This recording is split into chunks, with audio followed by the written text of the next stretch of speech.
Hi everyone, this is Grammar, and today's topic is major versus career.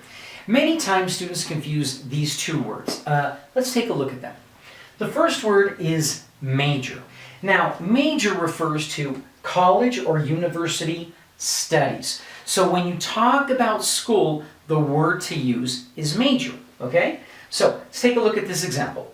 Gina goes to the local university. Her major is economics. So you want to be careful. Don't say career.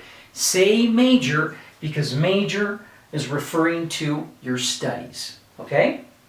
And the other word, career, is the word you want to use when you're talking about a job or a profession. So let's take a look at this example.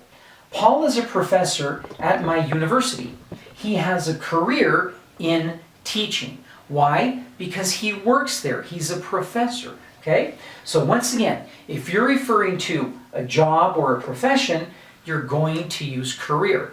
If you're referring to your studies, then you're going to use major. So once you finish college, finish university, you no longer are going to use the word major to refer to your studies.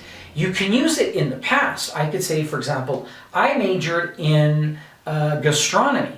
Okay, but in the past. But again, you're going to refer to the time that you are a student. Okay, so major versus career is not complicated if you remember this. Okay, so now it's time to go out there and practice. Major versus career is easy peasy, super breezy.